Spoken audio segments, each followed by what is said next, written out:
Egg from New Jersey, it's the SNL Nerds, the show where two comics from New Jersey nerd out about Saturday Night Live. I'm your co-host, Darren Patterson. And I'm your co-host, John Trumbull. John Trumbull, how are you, good sir? I'm doing all right, Darren. How are you doing? Doing all right. Word around town is that you got yourself all vaxxed up. Well, not all vaxxed up, like half vaxxed up. But, half. I'm getting one of those 2-dose vaccines, like all the cool kids. Yeah. And it's the Moderna vaccine, which is nice. the one that I think that Dolly Parton financed. So it's really good. Yes, the Jolene vaccine. Exactly, my friend. That's right. Did you get that? When did you get that? Was it between 9 to 5? Yeah. It was quite a way to make a living. There you go. That was I was trying to think of a Dolly Parton song to wedge in there, and I thought that was at 9 to 5. 9 to 5, Jolene. That's all I got. Well done, sir. Thank you. And that is why I will always love you. Oh, damn it! Did you get it? Did you get your vaccine on an island in the stream? Okay. That's all right. That was. Oh, yeah. I'll admit it. Went too far. Yeah, I flew too close to the sun on that one. I apologize, people. That's all right. But yeah, no, I feel good that I got it. Looking forward to getting the second dose towards the end of the month. That'll be good. That'll be a load off. I've heard the second one that's the one that knocks you on your keister. Yeah, that's what I'm hearing. You haven't gotten your second dose quite yet either. You're getting your second dose soon, though, right? Yes, it'll be next Saturday. Yeah, coming up. I'm not dreading it, but I'm all aflutter. I think people have told me I should stock up on electrolytes and Tylenol. So I'm just gonna do that. I guess get a bunch of Pedialyte and some pills, and hope for the best. You should get some Brondo.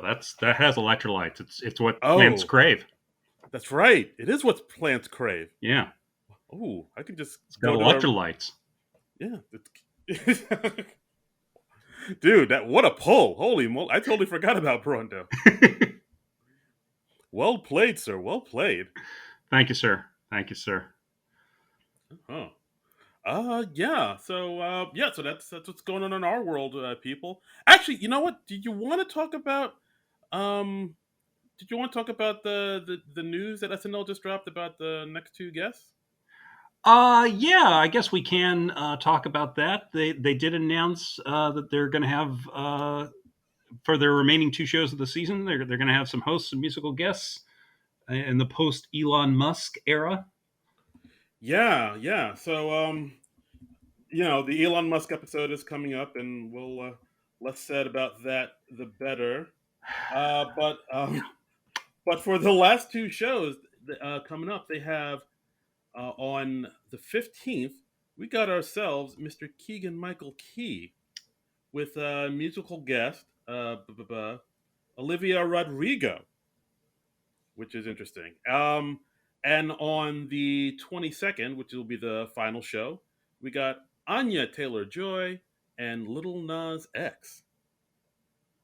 I mean, I'm really excited that Keegan-Michael Key is going to host the show. I think that's pretty great. You and I were both big fans of Key and Peele. I think that was probably the best sketch comedy show of the last decade, certainly. I'm really looking forward to seeing what he does on the show. Yeah, it's like Keegan-Michael Key hosting. That was one of those things where I never thought about it. It just never occurred to me. And then once they announced that he was going to do it, I was like, oh, yeah, why didn't that occur to me? Of course, he'd be perfect. Yeah. It's interesting that SNL is going in this direction where they're having a host who has a background in sketch comedy and improv. Yeah, so radical way to go, right? It's a bold move, I'll admit. Let's see if this pays off. It's a bold move, Cotton. Let's see how it works out for him. Oh, Pepper needs new shorts.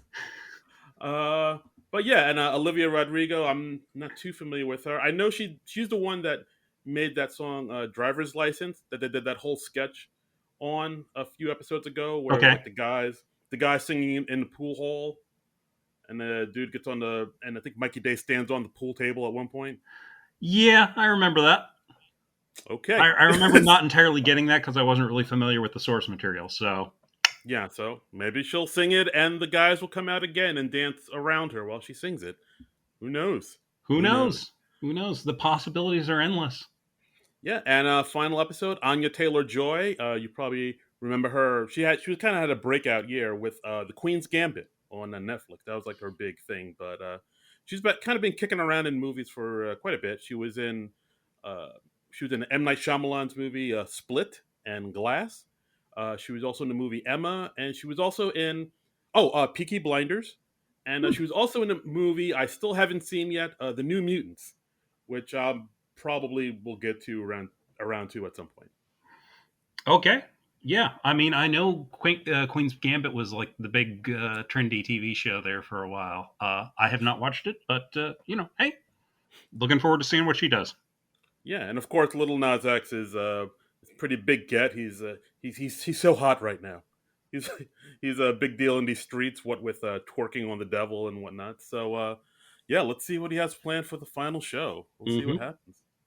But yeah, either way, those both those shows I'm looking way more forward to than what's coming up. But let's not talk about that right Let's now. not talk about that. We're not here for that. We're not here for that. We're you know what we're here to talk about. You know what we're here for, John?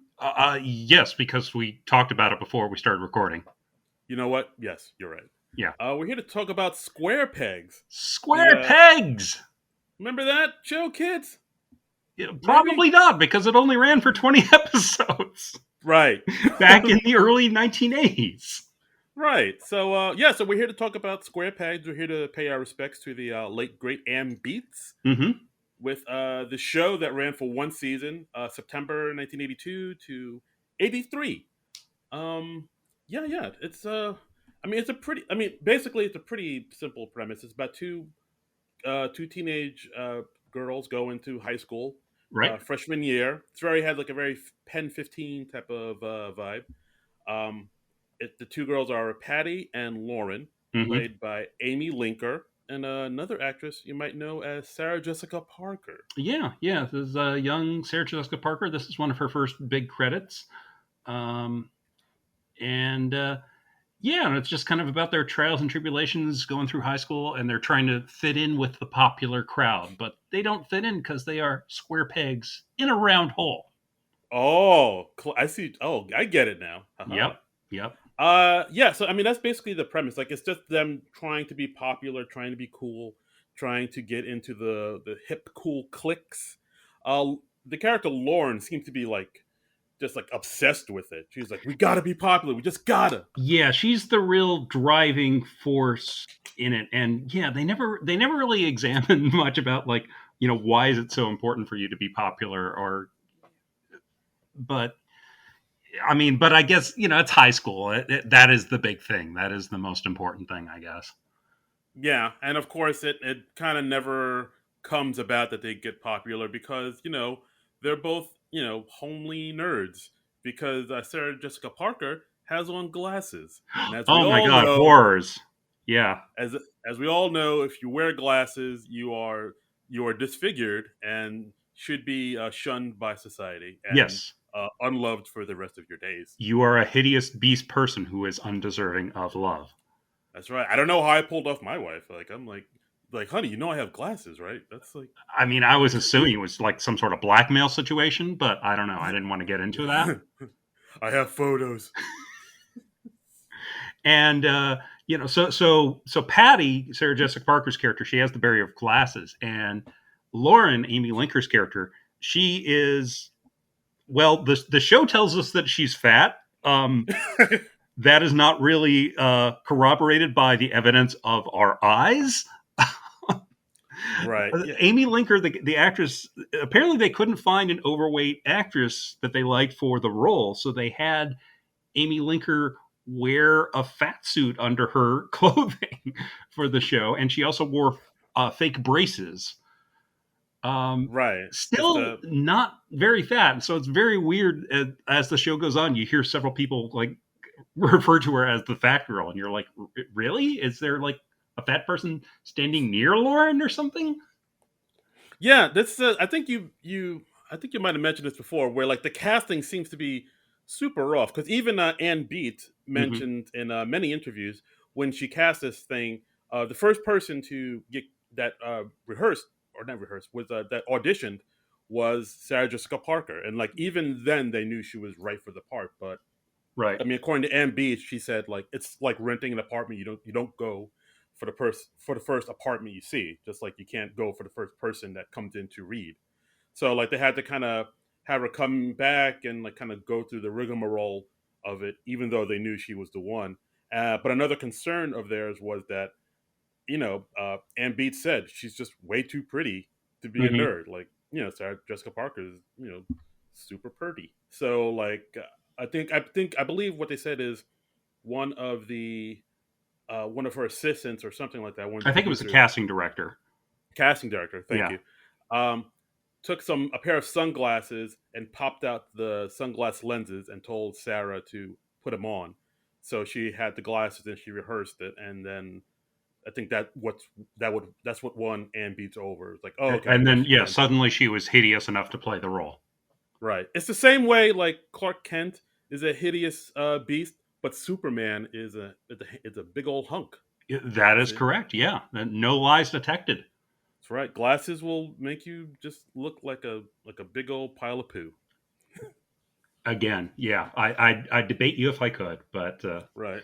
yeah. And and the same thing with the Amy Linker. She's actually again she's a very pretty girl, Yeah. but they just pat her in this padding and put on braces on her and say, "All right, yeah, you're heinous now." It's a very she's all It's, that type of I mean, situation. of course, it's TV, so the people are always going to be more attractive than they would be in real life because, well, most people, they don't want to watch ugly people on TV.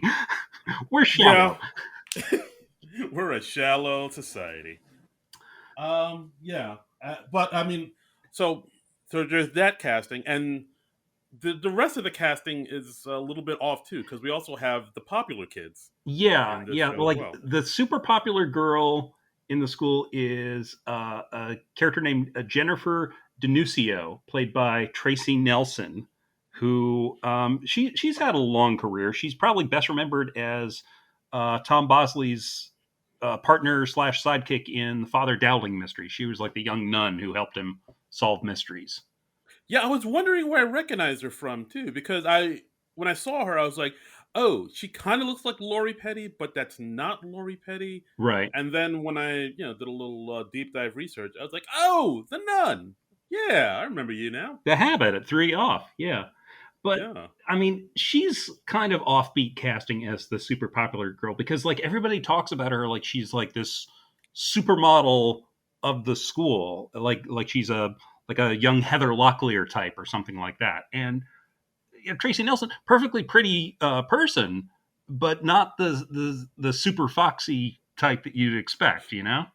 Not the va va voom hubba hubba knockout that you Yeah, expect. Yeah. yeah, and she has a boyfriend, Vinny, who's played by an actor named John Caliri, and they talk Right. about him as being like super hunky, and I thought he was kind of like just sort of average looking, you know? Yeah, like he was like whatever. Like you could tell they were trying to make him like they were going for another Travolta type, like another. They're trying to make another Vinny Barbarino, Right, right, because in the show he's like super Italian. Of course, his name's Vinny, yeah. and he's dresses in a leather jacket, and he's like, "Hey, oh, how you doing?" Like that, like Because it was still the age of Fonzie or Vinny Barbarino or even Carmine on Laverne and Shirley. Like that was the type. That was the bad boy type of the time. yeah, like a dude in a black leather jacket can dance. That's what they're looking for, and so he was like, Even "Oh, how you doing?" Ba boom, even ba like you, boom. you remember that show, The Greatest American Hero? Yeah, kind of. I mean, I just remember the dude with the curly afro that couldn't fly and like would Right, right. crash into William things. Catt. He was a teacher on that show, and there, like one of the students in there was like a young Michael Paré, and I can't remember the character name, but he was another like sort of Italian stallion type. And Michael Paré, very handsome dude, so you could see like why he's the thing, and this guy just didn't have that thing, that like the young Travolta had or the young Henry Winkler had. He didn't have it. He didn't have it. Yeah, he was just kind of there. He didn't have it. He had that. Yes, yeah, that's a good way to put it. Yeah. So, but yeah. So like Vinny and uh, Jennifer is supposed to be like the it couple, the couple that everybody adores, like the one that everybody, the people who want to be with them, Hmm. and and I they just just don't seem see like it, all you right. know? Yeah, yeah. I feel the same way. They just didn't. I mean, the two of them together kind of had chemistry a little bit. But yeah, but like looks wise, each one of them were like, oh, okay, I Oh, really? guess. Okay. Yeah. All right. Well, if you Oh, say those are the popular people in this high school, and it's what was the name of the high school? Weemany. oh, Wimawee High School, fictitious high school. They never say where it takes place, but there have been episodes where they mention like Connecticut and nearby New York City, so that leads me Yeah. to believe it's like in the tri-state area somewhere. Yeah. Although it has a very the show has a very California vibe because Jennifer, I don't know if you mentioned it, she talks like very Valley girl. She says the word Oh yeah. like. She's like every other word is like and oh, very annoying to listen to. I got very Yeah, tired of her very quickly. yeah, like like. Yeah. That's like that's like half of her dialogue right there. And Like, another character I found kind of tough to take was the character Muffy Tepperman, who was played by a young Jamie Gertz.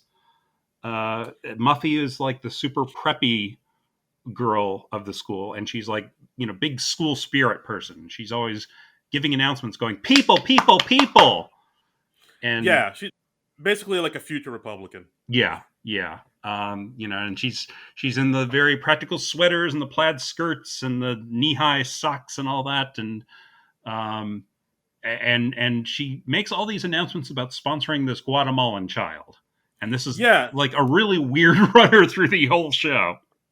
yeah. It's like we need to raise money to save our little Guatemalan child, and like yeah, that is something that they do not once, not twice, but like at least once every episode, and Yeah, it's a yeah. weird running gag because and I'm like, and the things they're trying to raise money for to get for this Guatemalan child gets increasingly absurd. Like at one point they're trying to get the child cable TV. yeah, Guatemalans got to watch Cinemax or something. Yeah, yeah. Um, But yeah, it's weird. It's like was this like maybe a commentary on something that was happening in the early '80s or something? I don't know. I don't know, Yeah, but as a running gag, it fell a little flat for me. it did, and I think like the way Jamie Gertz kind of played it, it was kind of over the top. To be honest, it was like Yeah, very honestly, Jamie Gertz is like one of those actors. I've always found her just kind of off putting, and oh, I can't quite put my finger on what it is, but there's just something I don't really like about her, or I find oh. vaguely annoying about her. And maybe it's just residue from this character from watching this show a bit in the early '80s, or maybe it's just something about her manner. I don't know what it is, Oh, me, but I don't know. yeah. I've never been able to get into Jamie Gertz in a big way. Wow. Well, now we'll never be able to get Jamie Gertz on the podcast. Thanks a Yeah, I'm lot, sorry. Paul. Now you're gonna deal with all the Gertz heads or her fan base, I know, the I know. Gertzaholics or I'm whatever sure they she's call a them. perfectly nice person in life, but You don't know that. I don't know. Yeah, yeah. No, she could be a heinous person. She could wear glasses. Who knows? Yeah, of course. Yeah, she could be. Yeah, total. Yeah, exactly. With the glasses, total beast. But we should mention two other characters who are probably the other two main characters in the show that Patty and Lauren befriend. They befriend a pair of kind of doofus guys. There's Johnny Slash and Marshall Blechtman. Right. Marshall Blackman's played by John Femia, and he's basically like the class clown of the school. Like Hmm. he's short. He's basically like a comedy nerd.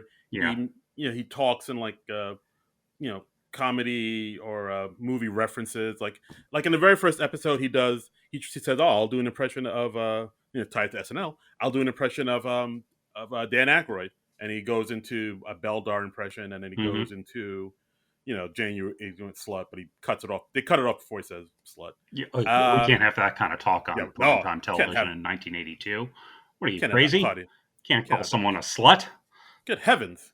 What will the children think? And in the second episode, when they're auditioning for a school play, he literally dresses up as Rosanna Dana, like with the wig and everything, and he's doing Rosanna Dana. It seems like there's almost an SNL reference in almost every episode through the Yeah, character of and Marshall. I think that's one of the things that people, who enjoy this show say that it's probably one of the first few shows where they do like a lot of modern day pop culture references, and they do sprinkle in a lot of SNL, like winks to SNL in this show. I Yeah, also like that, like how they did winks to other things too. There's one episode, the Halloween episode, where Marshall's dressed up as one of the McKenzie brothers from SCTV. yeah, I was like, yeah, oh, I like that. And of course, there was another, and again in the first episode where when he's talking to Lauren, he goes into Eric Idle's wink, wink, nudge, nudge character from Monty Python, and yeah. like that. And when I heard that, I was like, yeah, that's exactly the type of guy I would have hung out with in high school. That guy, right? Yeah. Just So a I mean, the show's very much of its time in that way because it makes a lot of references to like the current comedy and the current music scene. They reference a lot of real bands like the Waitresses who sing the theme song.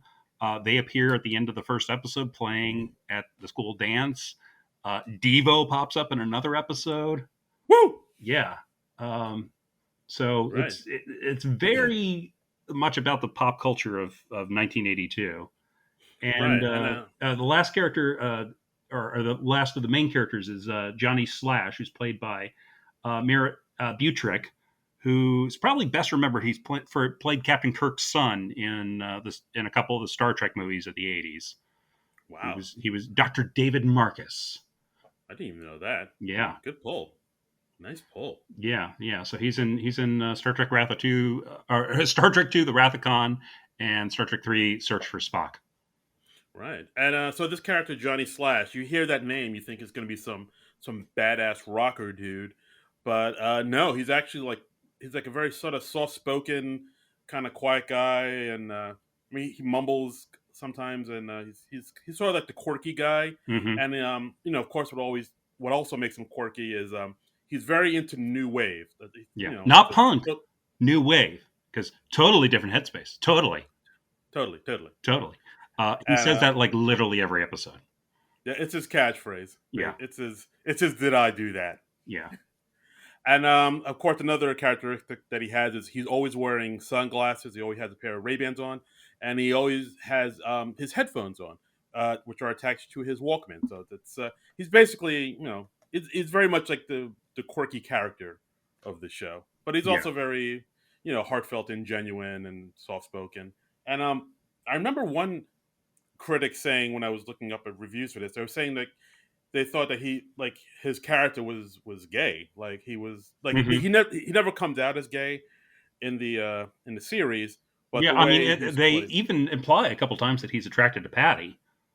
yeah, yeah. Although like that, I don't think they never hook up or date or anything. But like, No, no. maybe there was that one critic's review of it or the way they saw it. But once I read that and I saw it, I was like, oh yeah, I could see how that they may have come across. I wonder if like maybe the critic wasn't just like picking up on something like some sort of vibe from the actor because the actor Mayor Butrick he was gay in real life and he unfortunately was an early casualty of the AIDS crisis. He died in I think around 1988 Yeah, from complications from AIDS.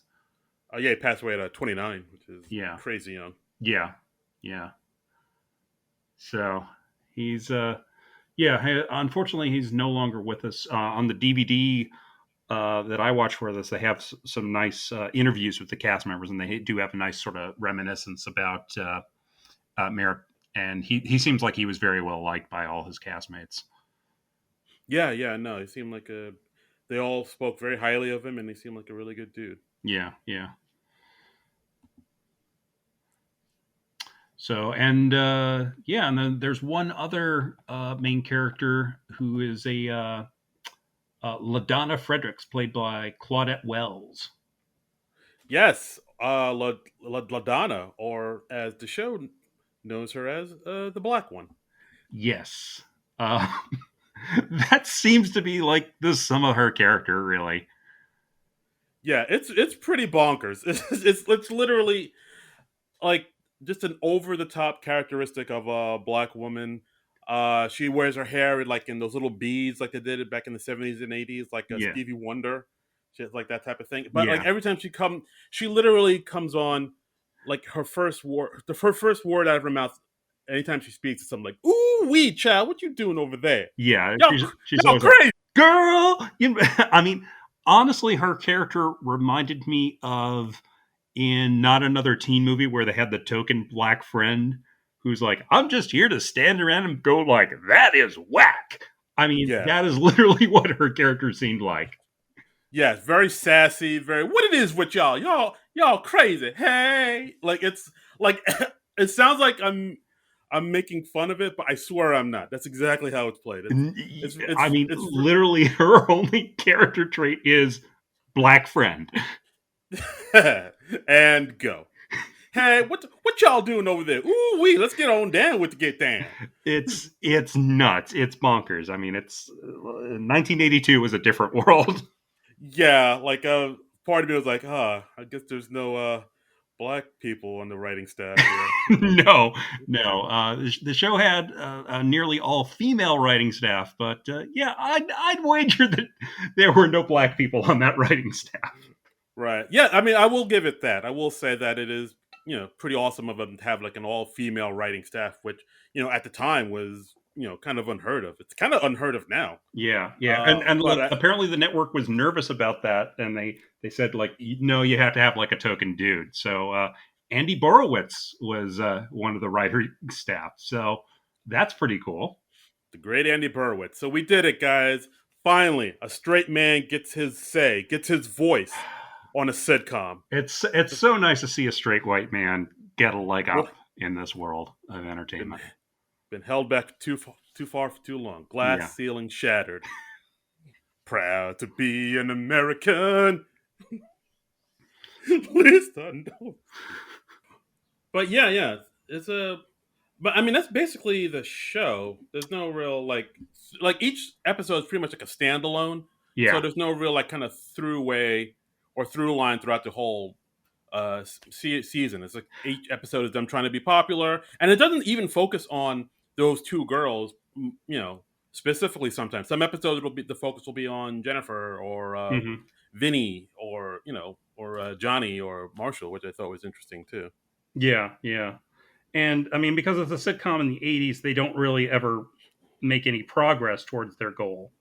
It's really just kind of back to the status quo at the end of every episode. They always every episode they think, okay, this is the thing that's going to help us get popular, and then at the end of every episode, it's like, nope, not so much. Yeah, at the end it's like, oh, back to the old drawing board. Womp womp. So Uh, yeah. I don't know. What were your overall? Well, no, let's not get into overall just yet. Oh, we can get into One thing. overall. Okay, all right, let's get into it. So, Uh, like, what were your overall thoughts on it? I did not like the show. I gotta Wow. be honest. I did. This show did not really work for me at all. Uh, I whether could. that's just I don't think it was very good, or if it just hasn't aged well, or maybe both. But it just did not work for me at all. I just I mean, I could. I didn't find it funny. I I thought all the jokes and the storylines were pretty predictable. Yeah. I did not enjoy watching it. Oh boy. Yeah, I can sort of see that. Like, I guess I would say I kind of agree with you because I thought because you know Ann Beats was heading up this show, it would be a little bit more. I guess that maybe the dialogue would be a little sharper, or there'd be a little Hmm. bit more edge to it. And I guess there were a few kind of edgier, sharper written moments here and there, but like overall, it was more kind of a more, I guess, like mainstream type of. I don't want to say mainstream. Well, mainstream-ish, or more. Uh, what's the word I'm looking for? It's mm, More more like a typical digestible. sitcom kind of Yeah, thing. like a more digestible sitcom, but all by the same time they were kind of doing some groundbreaking things, and they were kind of setting some tones that weren't seen in teen sitcoms at the time. Like we said, like like bringing up all these pop culture references. Like another thing is that they had is in this. in this one season, they had a lot of like celebrity cameos pop in. They did have a fair amount, yeah. Yeah, I don't know if like they were doing stuff that was like interesting or out of the ordinary for the time, but looking at it from today, from the perspective of 2021, it just seemed very old hat to me. It just seemed like a very typical sitcom.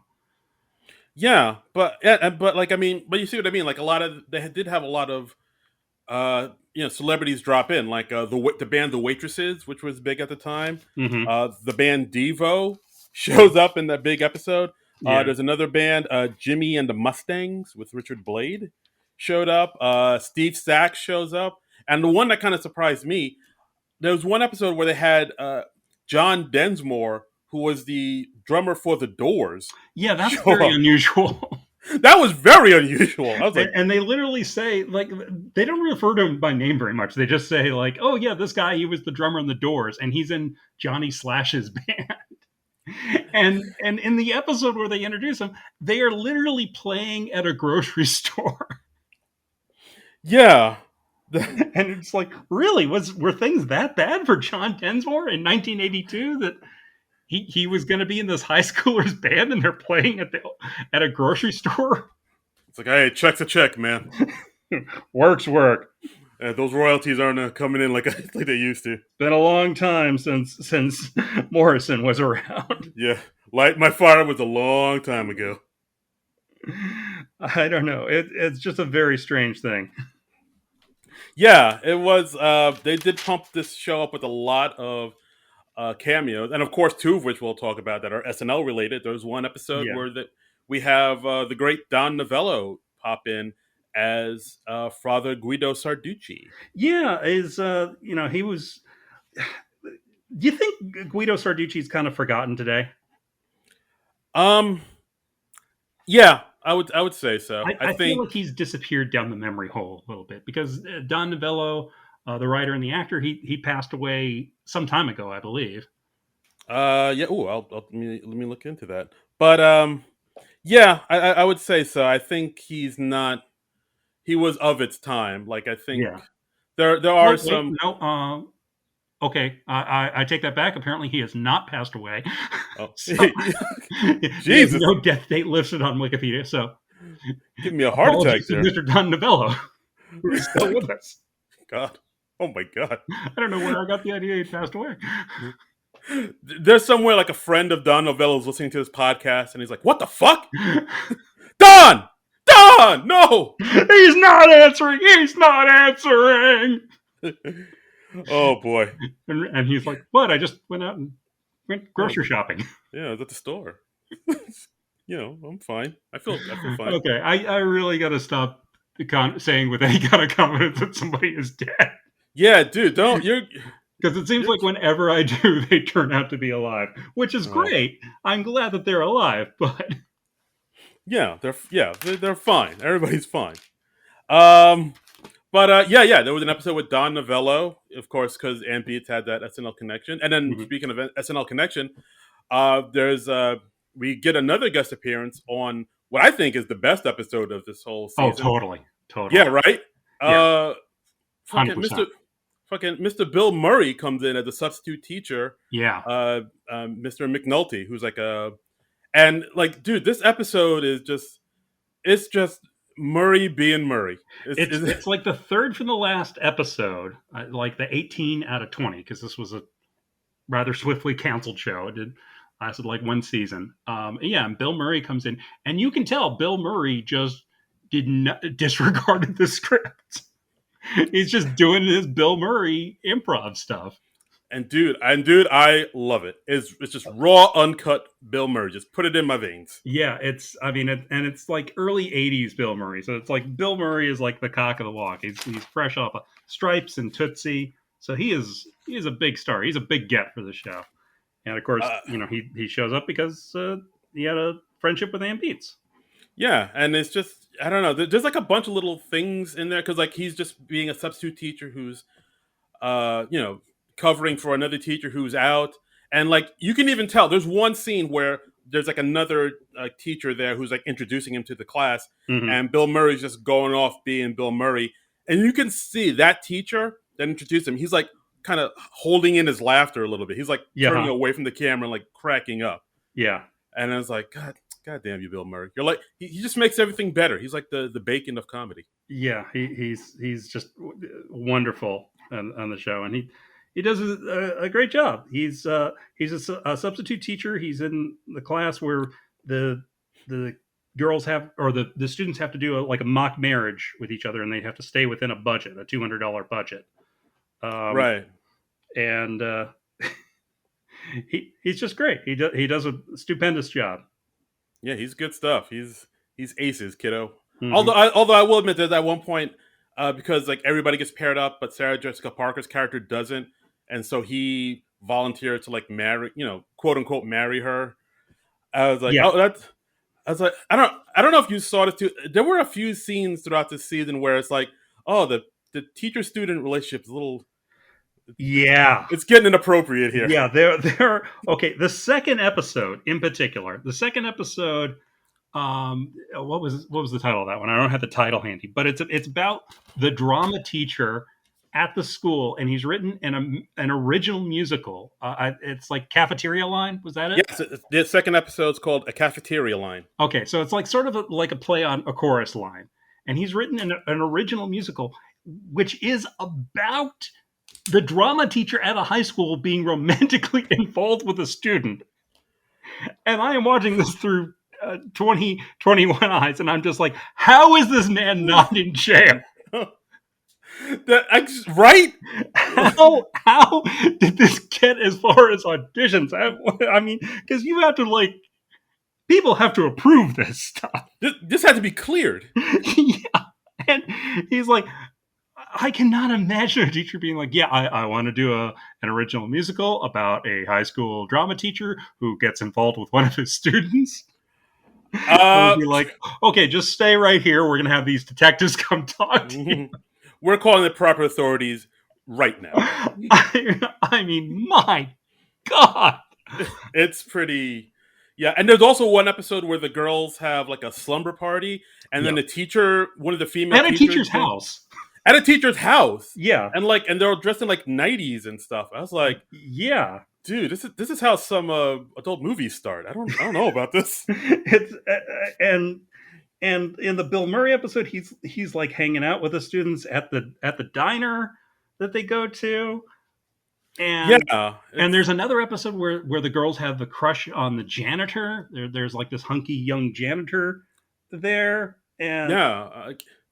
I mean, I guess that maybe. I mean, it's of the time, and yeah, I guess things like that were happening, and maybe still are happening, where teenage girls have crushes on their teachers and stuff. But I don't know, man. yeah, I It was mean, a little uncomfortable. I could not just suspend my disbelief and watch this in the context of its time. I was just like, how is this the entire staff of this high school not in prison? Yeah, like we're like the parents would have clocked this immediately and be like, let's like no, we're shutting this all down, Yeah, shutting it down it right was. now. I was just like mind-boggling. That second episode in particular. Yeah, that was. I mean, guys, yeah, just to see, you should guys watch it if you can because it's like, yikes. And I also see this in my notes on episode 4. Episode 4 is about them forming a girls' football team. And there's a substitute teacher in there who fires a gun off in his class. But it has blanks in it. Yeah, and then Come he's like, "Oh on. yeah, don't worry, it's blanks." And again, I was like, "How is this man not in jail?" There's nothing. There's blanks. No harm, no foul, man. Come I mean, on. again, it's 1982. I realize it's a different era and all that, but I'm like, you shot off a gun in class, dude. That is Dude, not okay. like down in Texas, that's just like ringing the school bell. Yeah, I guess so. that's just how it goes. That's the beyond the Mason Dixon line. That's a okay. It's just mind-boggling. Just It's mind-boggling. yeah. It's oh boy.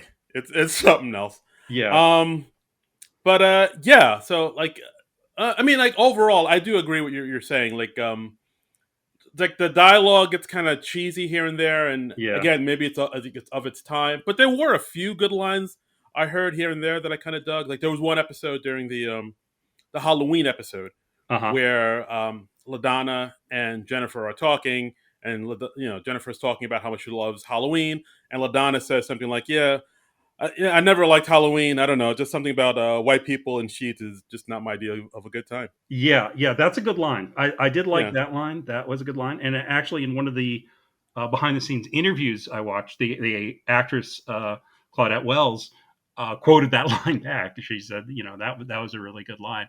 And interestingly, like Claudette Wells and Tracy Nelson, they were playing best friends on the show, and they became best friends in real life. They bonded over their hair issues, oddly enough, Oh. because Tracy Nelson got a very short due, as was the style of the time. It was like the Pat Benatar time. All right, love at the battlefield. Right, right, and they like I think the hairstylist on the show thought it made her look too much like a boy, and so they forced her to wear a wig. And at least the early episodes, and she says like, "Oh yeah, it looks like I had a squirrel on my head." And Oh. Claudette Wells, they said, "You have to go out and get the beads and braids." And she was so young and so green, she didn't realize like, well, that's your responsibility, show. So she Uh, like goes out on her day off to get this done, and apparently it was like a 9 hour process. uh, because they had no one that knew how to work black hair. They're like, oh, Yeah, yeah, this and they were talking about beyond. apparently they had issues of lighting the two of them in the same shot because uh, Tracy Nelson was very fair skinned and Claudette not. Yeah, you So, don't say. so they didn't know how to light the two of them in the same shot because they Yeah. just had such different skin tones. I have noticed that is a thing that a lot of people don't think about, like how black people just need to be lit differently. And Hmm. I mean, yeah, you could be like a like a professional in the biz as far as lighting goes and whatnot, but like like that could still be a huge issue. And that's an issue that people don't really talk about or even think about. But yeah, Yeah, that's I mean, as progressive moving as this show was or was trying to be, like there were still like blind spots that they had that they weren't even yeah, thinking about. yeah. But yeah, so I mean, but the show did have a few funny lines here and there. I did like that one line. I mean, it's kind of a messed up joke, but it's the episode where they were looking for a new mascot for the school, and of course, Hmm. because they're the Wimowee High School, their mascot is a Native American, which is Right. another thing. They had like their mascot is just like a dude dressed in a big headdress and the moccasins and whatnot, which Hmm. is nowadays is not a little frowned upon, and so in this episode, they were trying to get Johnny Slash to be the new mascot, who is like part Polish or something Yes. like that.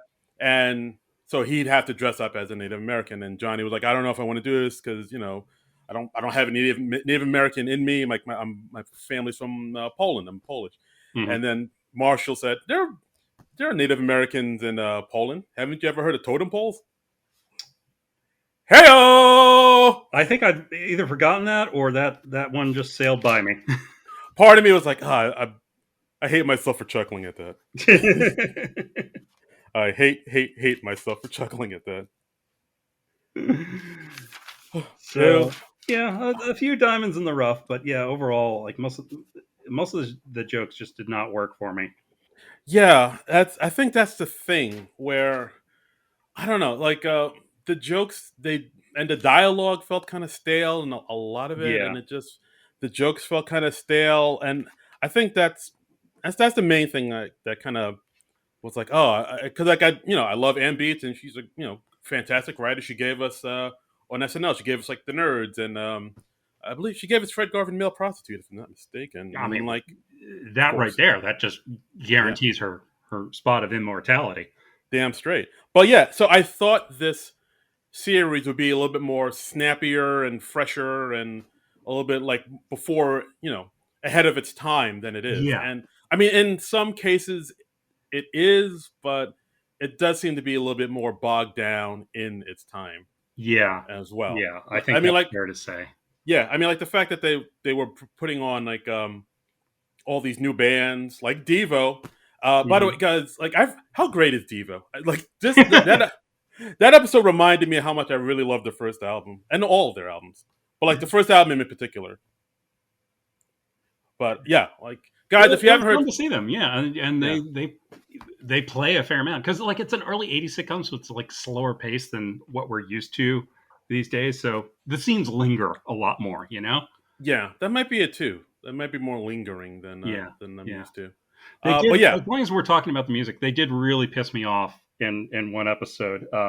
In episode oh, 8, oh, I um, know, I know. All right, yeah, go ahead. they made a joke about Elvis Costello, and somebody was like, "Oh, well, hey, look at Elvis Costello," and the comeback was, "Oh, do I have to?" And I was like, "Okay, I officially hate this show now." Yeah, I as soon as I saw that episode, I was like, "Oh, John's gonna have a problem with that." Jan's not gonna like that. No, no, you don't make fun of EC. No, the man's a legend. Come on, Show some goddamn so respect. some, yeah, yeah, youngsters, you hoodlums.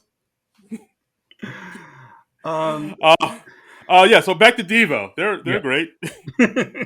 Yeah, that first album is fantastic. But yeah. I mean, I didn't write too much about the show because it's I mean, it's like you said. It is progressive in a few areas. Like they do talk about issues like I said, Reaganomics, or there yeah, was that one episode where they had like a teacher that was like, I guess, on the verge of getting fired because yeah, and they that found.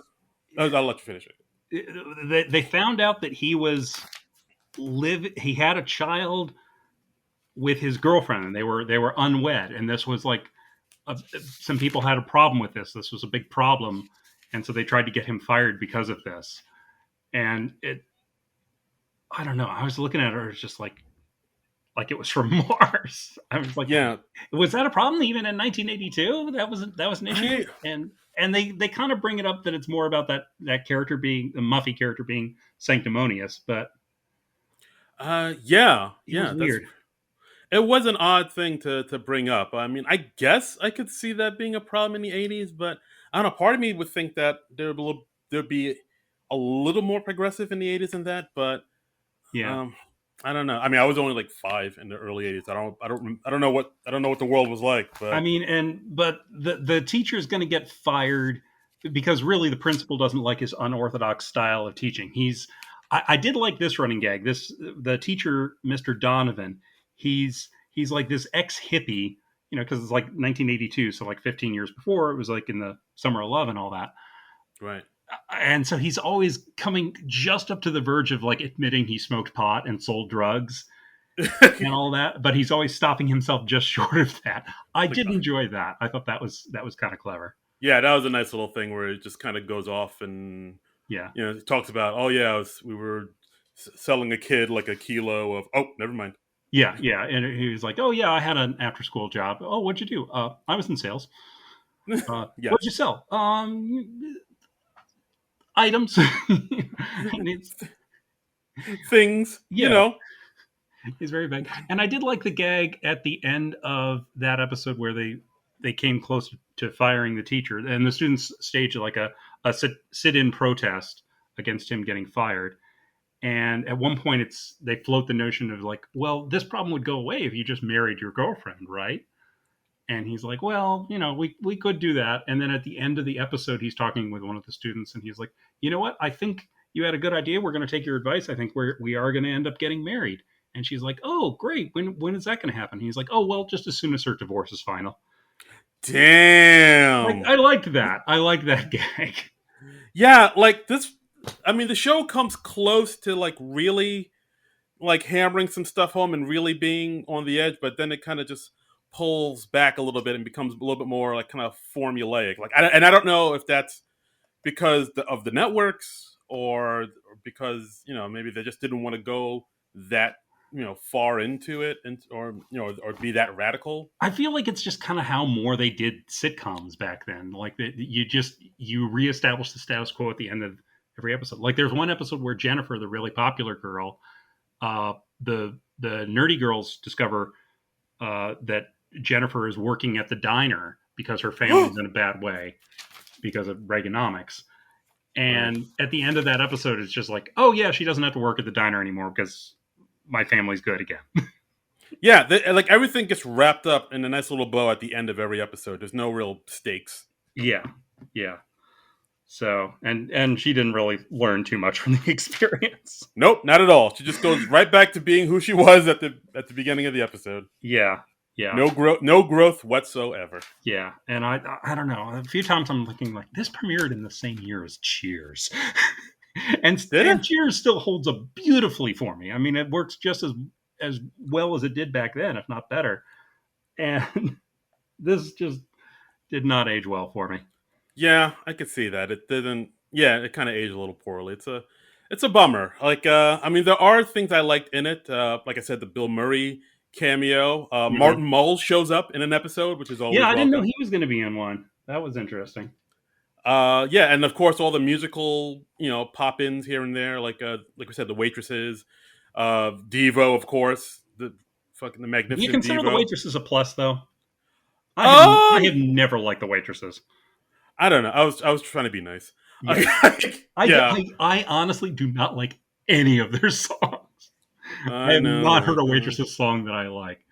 Yeah, they really kind of captured, lightning in a bottle with that, just being really a popular band, despite the lead singer not really singing. Yeah, she's just sort of like droning. Uh, I'm bringing droning back to the to the Yeah, mainstream. just I know. like the I know what boys like, bad song. The Christmas wrapping, bad song. The Square Pegs theme, bad song. Yeah. Wow. You were letting this sitcom have it. They are not good. This sitcom is bad, and it should feel bad. The waitresses are not a good band, and they yeah, and I All have no right. Yeah. problem calling them out for that. All right. No. No. Fair enough. Fair enough. But yeah, I mean, but despite all that, this show was somewhat popular, wasn't it? I think that. It started out with good ratings. Apparently, I mean, like the early episodes were getting like a 24 rating, which today in today's market shows would kill for.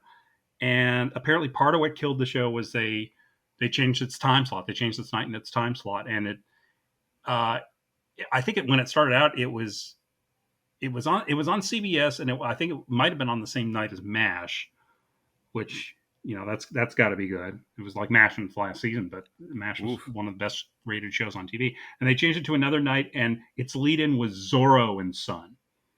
Yes, I remember. I saw like a If you go on YouTube, you can find like one of the old like CBS bumpers for it, where it's just like, Mm-hmm. at 8 watch Zorro and Sons, and Yeah, 8:30 watch Square Pegs. yeah, and it's Zorro and Son, not a good show. I remember that show. I watched a few episodes of it as a kid because like I was watching anything vaguely superhero related, and Zorro and Son, not a good show. Oof, It was that's about an older Zorro, and his young son is sort of taking up the Zorro mantle, and wackiness ensues. hijinks galore. Yeah, no actual humor ensues, but Oh, wackiness ensues. Um, yeah. So there's hijinks and wackiness. They're just not funny hijinks and no, wackiness. no, and so not a good lead-in for Square Pegs. The two shows do not have much in common. All right, yeah, Zorro and Son also was a big flop. I think that show was canceled after only like 5 episodes or so. Um, yeah. I barely remember that. yeah, yeah. But yeah, so I mean, even though like it seems like the show got positive reviews, but yeah, like the ratings were kind of really there. And another, And another factor in the ratings after they moved the show, it went up against the A Team. I've heard of that show. So, and this was like A Team in season one when it was the big hit on TV. So, Yeah, and Ann Beats was telling a story. She's like their ratings were like a 24, and after they were moved to opposite the A Team, she called in for the ratings, and they went down to a 12. So their ratings were cut in half. yikes. Uh, that's not good. Yeah, and that's when you call in that favor and ask Bill Murray to be in your show for an episode. Yeah, yeah. Ann Beats, this is a piece on Vulture. She says, when I phoned CBS for the overnights the next Thursday morning, the chipper young girl on the phone told me the share was 12, so we had lost roughly half our audience in 1 week. Then she asked me for a job. I should have told her with timing like that, stay out of the comedy business. Oh boy. Yes. So, yeah. Egads. All right. So yeah. So I mean, that's one of the things that kind of contributed to its cancellation. But there was also another thing that well, I guess we should get into it. This is like the big thing. Yeah, Um, this we're, is we're- interesting. There's yeah, some interesting backstory. yeah. We're going to be saying the word allegedly quite a bit Yes. going forward. Yeah. Like a few months after the show ended, there was an article in TV Guide. I've got it up now, called "Anatomy of a Failure." Square Pegs: How Drugs, Ego, and Chaos Helped Kill a Promising Series. Mm. And this ran in June 1984. So this was after the show ended, but they did like this 6-month investigation on the show. We And gotta investigate this. Crack yeah, recording. yeah, because like the show, we haven't mentioned the show was shot at a closed down high school, Yes, and in it was California. in California. Yeah, and it was what was the name of the town? Norwood. It was North something.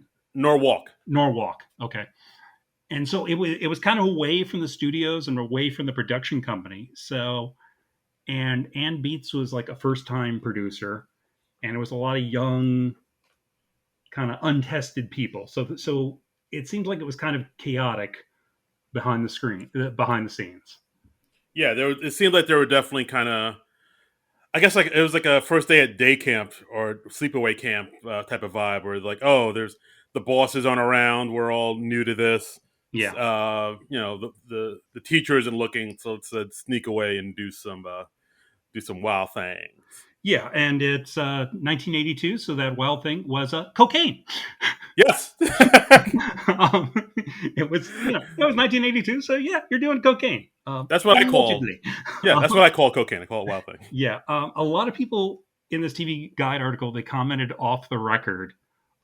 Actually, Merritt Butrick commented on the record, and he says there have been drugs on every show I've ever done, from professional theater on down. It was on Square Pegs. It was certainly no worse.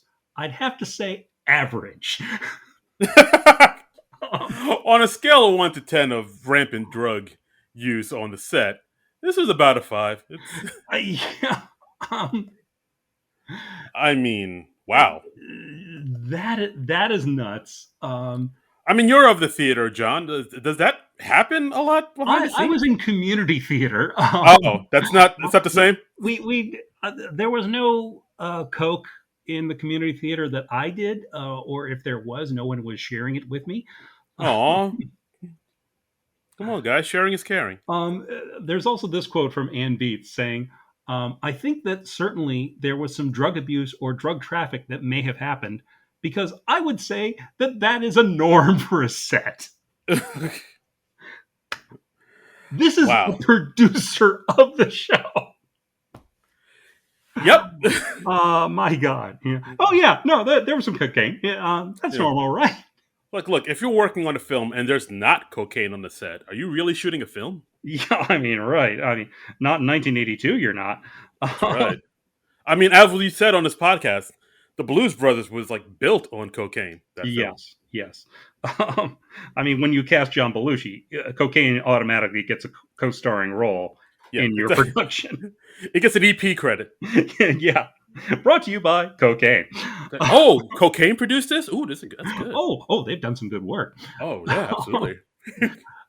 But yeah, let's see. In the TV Guide article, it says another cast member who asked not to be named. Yeah, there were drugs. The thing that made it very dangerous and stupid in our case is that there were minors on set, and that was a large concern. I think it would have been conveniently ignored if we were all adults, but as I said, because of the fact that there were minors, it was an issue. Mm. So, I could see that. I yeah, mean, you already have the show where there are some episodes where like teachers and parent and the students are having like a weird relationship, and now you have like full on blow yeah, behind the scenes. Yeah, yeah, yeah, yeah. yeah. Um, Woo! so he, it's something else. I mean, Ann Beats like pushed back on this article, even um, back on a Vulture article in 2020. She pushed back on this, and she wrote back saying that the TV Guide article was sensationalist. But I mean, with people are commenting on this, and one of the actors even going on record about it, there seems to be something to it. Right. Yeah. I mean, wasn't didn't they also interview one of the members of Devo, and he had like a few things to say about it? Yeah, this was a separate interview. This was with a thing called Heeb Magazine, Ooh. HEEB. Um, they interviewed Devo's bassist Gerald V. Casal, and he talked about his experience on that. He says the girls were out of control. They were doing drugs and were making out and were coming on to us in a big way. They might have been 15 or 16, but in their heads, they were already 40. I don't think there was a virgin on set except maybe a couple of the guys. Jesus Christ. So Jesus Christ. yeah, and he also talks about apparently Jamie Gertz had a crush on him, and Oh boy. and yeah, I mean he doesn't. I think he named names in his interview. I can't get back to that interview Wow. exactly, but yeah, he named a couple of the names. Oh boy. Wow. Don't stand so close to me. Yeah, but it's like okay, well there was some stuff going on. Yeah. Apparently. So apparently, or allegedly, allegedly. there was some cocaine going on. Indeed. So yeah. So I mean, it seems like allegedly all this happened. Allegedly. But I mean, Allegedly, please don't sue yeah. us. We have no money. Yes. Oh, none at None, all. none. So I mean, I guess. Yeah. I mean, that might have been a factor into its cancellation, but like a I lot, would according, think. I think so. But like, I don't know. A lot of people are. I mean, Ann Beats, says, yeah, that's totally not it because Yeah, even though we were getting good reviews, the ratings weren't there, and yeah, that's it. yeah. So But also apparently because it was a very inexperienced writers' room, they had trouble like making deadlines, and there were things in the show that just didn't track continuity wise. mm, In the TV Guide article, they mentioned like the character of Vinny. Like one week he was one time he was dumb, then he was sexy, then he was stoic. There was no continuity. The yeah, one thing that mm. leaped out to me was there's an episode about the character of Muffy having her bat mitzvah, and then 2 episodes later, literally 2 episodes later, she's throwing a Christmas party, Yeah. What and was I'm that like, about? what? Huh? Like, are you Jewish or are you not? I mean, maybe she has one parent of each, but they didn't even address it. And I'm like, you had your bat mitzvah Yeah. literally 2 episodes ago. So just go in and talk about Hanukkah. Like, can you? Yeah, I think that's the one thing I'll agree with you there. Like, which each episode, like the characters kind of, They for the most, fluctuate.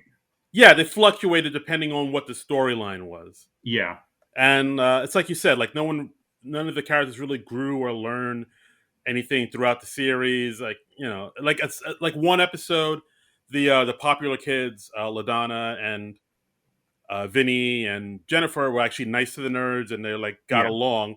But then the very next episode, they were back to square one and they were just like, "Get out of here, nerd!" yeah. And, They're and in just kind of many episodes, they're not remembering the nerd girls' names. They're like, "Wait, yeah, who are you?" And it's like you interacted with them like literally last episode. yeah, and that's the thing. Like, yeah, continuity is kind of wonky Yeah. throughout this thing. But I I mean, mean, of course, to be fair, this show it was not meant to be binged. So yeah, I think some of the things that might have bugged us, like Johnny saying "oh, it's a totally different head space," totally. totally. Like him saying that literally every episode, that probably wouldn't have been a problem if you were watching it week to week. But Yeah, when you're that's watching it all at once, as we did, yeah, that's very true. That's very yeah, true. But yeah, overall, like I can see, there's like flashes of like really good stuff, but Yeah. overall, I don't think this series really holds up that well. There would be like stuff in the series that people would take and kind of apply to their TV shows and movies. Like you can see like how like a movie like Mean Girls would be influenced by Square Pegs, or a TV show like Freaks and Geeks, or Yeah. Pen 15, or Or My So-Called Life, or yeah. yeah, or like any John Hughes movie. You can see Mhm. all that being influenced by this show, but like overall, the show itself had flashes of brilliance, but overall, it's like it doesn't quite get there. No, no, which is a shame. I mean, Yeah, yeah, I wish I'd enjoyed the show more, but honestly, it was just kind of a slog to get through. I was just for most of the time I was watching it, I was doing other things around the apartment. I'm like, how many episodes till Bill Murray comes on? Okay, all right, good. okay. I'm And gonna I do some enjoyed the laundry. Bill Murray episode because just 1983 Bill Murray. How can you not enjoy him? It's peak Bill Murray. My God, I Peak mean, Bill Murray. oof. Yeah, and But you can see him having fun, and you can see the other actors just kind of reacting and just trying to follow along with the insanity that he is doing. yeah, there are scenes where he's clearly not sticking to the script, where he's just Yeah, like, "I'm just gonna do this. Hey, what's going on there, Sugar Pop?" yeah, yeah. And then And he just and kind of and the actor who has played the teacher, Mr. Donovan, he talked about that in his interview in the special features on it. And he's like, "Yeah, I was just trying to keep up with him, and I was just trying to sort of steer it back to the script slightly." like, if we can get back to what the writers wrote, that'd be Yeah, nice. it's like, oh yeah, we should probably get this plot point in at some point. Yeah, just for the audience, for the kids. Yeah, yeah, Uh, but yeah, so Square Pegs, so show that could have been better. I'll yeah. say that. Not good, not good. Yeah. There was one episode in the second episode where they're auditioning for that cafeteria line musical. Sarah Jessica Parker has sings a number at the end of that, and she has a wonderful singing voice. So she's a really impressive singer. Right. Yeah, I think she I mean, as a kid she did like Annie a few times. I Yeah, she believe did Annie on Broadway. That's how she got her start. So aha. yeah, so Yeah, yeah, kids that was impressive. I'm kind of surprised that she hasn't done more musical stuff over the course of her career. yeah, I am too. Like it's weird. And yeah, this is like early on Sarah Jessica Parker. Like I looked in this, I looked at her I looked at this in IMDb and it was like, "Oh, this is before she did Footloose." She Yeah, like yeah, she got Footloose, I think, a little after this show. yeah, like during this time she had just done like some TV movies and like some episodes of 321 Contact. I remember that show. Yeah, that was a great show for a young nerdy me in the '80s. I was like, oh, Hmm, hmm. this show's awesome. I'm learning, and I'm entertained.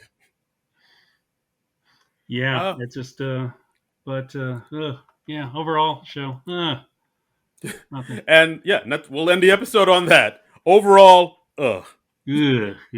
bleh. Um, Yeah, so yeah, guys, that's our episode. Thanks so much for listening to our thoughts on Square Pegs, a show that you probably won't watch unless you have a DVD player and can get your hands on it. It's honestly you can buy the entire season on Amazon for $8. So if you want to yeah, spend your money on that, then have at it. yeah, yeah. And on the DVD that I got, it was like the super deluxe DVD that had some special features, just basically some interviews with the cast and crew, with like little bits of the trivia that I've sprinkled in throughout this episode. Yeah, So, absolutely. and they talked to most everybody except for Mira Beatrick, who unfortunately passed away by that point. Oh yeah, absolutely. That's a Yeah. shame. So yeah, so that's the episode, guys. Thanks so much for listening. As always, you can follow us on Twitter at SNL Nerds Show. Hmm. Please follow us, rate, review, subscribe, the whole Megillah. And as always, you can follow me on Twitter and Instagram at Darren Credible. That's DARIN Credible. And you can follow me on Twitter and Instagram at Trumbull Comic. That's TRUMBULL and the word comic. Right. And yeah, so the next episode, it'll be a new episode of SNL. The first of the final three of the season. And guys, it looks like we're going through with this. May 8th, Elon Musk and Miley Cyrus. Yeah. Um, Um, not looking forward to this one. This story has kind of developed further over the course of this week. Elon Musk, he's had some tweets where he's quote unquote pitching skits for the show. yeah. I mean, Uh, even if he is like just trolling at this point, just like saying things to get a rise out of people, and like it's it's more it's more annoying than it is it's infuriating not to even me. good trolling. I It's mean, really not. It's like it's like that kid who's trying to be a badass, but he's like doing all these lame things, thinking he's a badass, and he's nowhere near being a badass. It's like, uh, I mean, I look. I tried to think of a rational reason as to why I'm really not looking forward to this episode, and I think it's not going to be great because I don't want it to be a thing where where people are saying, "Oh, he doesn't like it because he's a liberal PC cuck and he can't handle it." When somebody, some dude like Elon Musk and comes, and it's not that. It's like, all right, the reason I don't think this episode's going to be great is because, all right, for one thing, he's not a performer at all. yeah. He doesn't sing. He doesn't act. Even though he has been in a few movies, I was actually kind of surprised. His IMDb page is a little bit more healthier than I thought. Well, But he, when you're that notable of a person, you're asked to cameo on a number of things.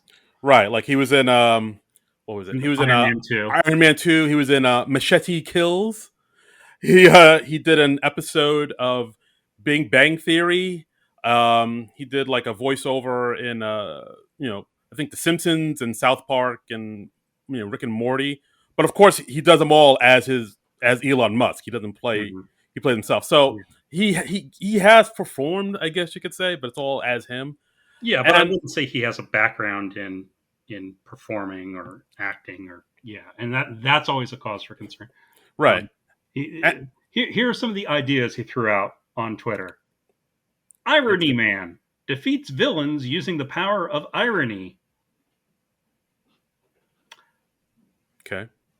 Baby Shark and Shark Tank merge to form Baby Shark Tank. Mm. And last one, woke James Bond. And then after that, he just writes SNL May 8th. So Okay. I don't even know what most of those are supposed to be. Yeah. You can't even recognize those as jokes. Yeah.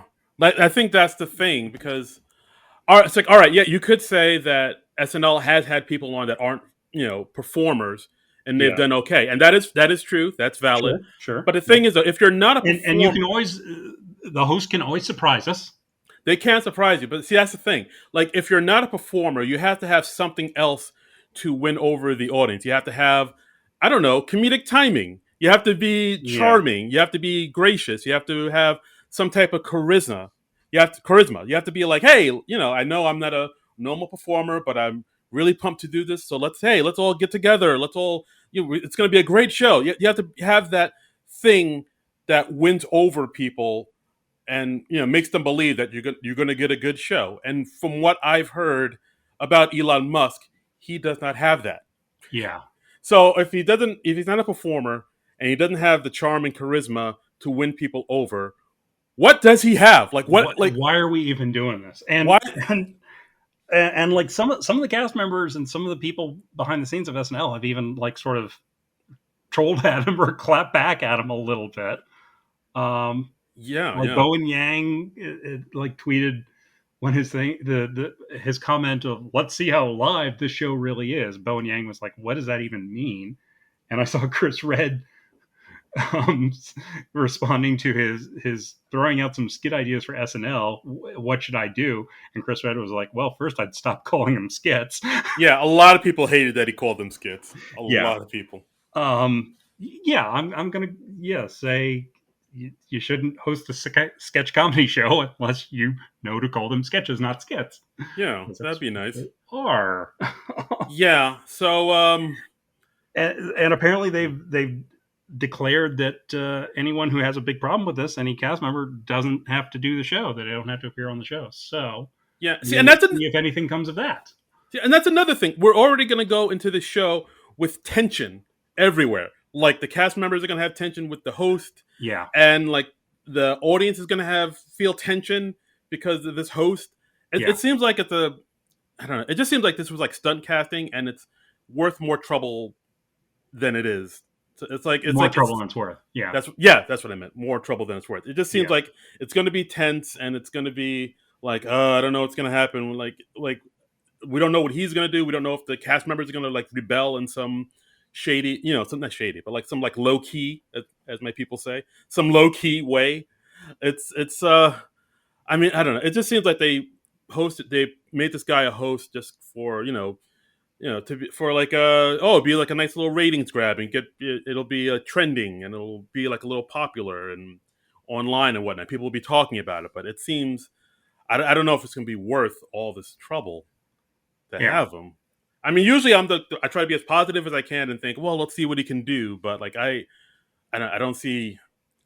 I just don't see too many positives to having him on the show. But I guess I could be wrong. But I don't know. I mean, it's got people talking about it, so I Yeah, guess that's that that's something.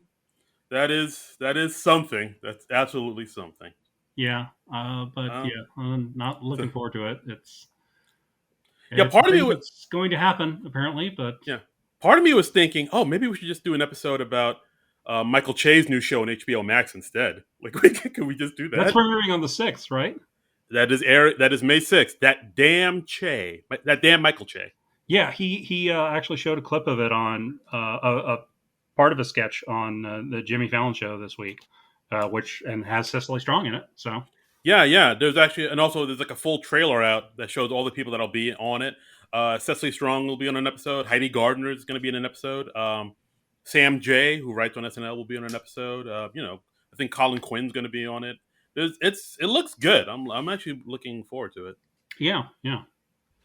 But yeah, this Elon Musk episode. I mean, batten down the hatches, people. Strap in because it's going to be a bumpy ride. Yeah. We'll see what happens. Yes, we'll end the episode on that up note. Yeah. Yeah, and that's how we'll end the episode tonight. Yeah. So, But until then, until then, nerds out.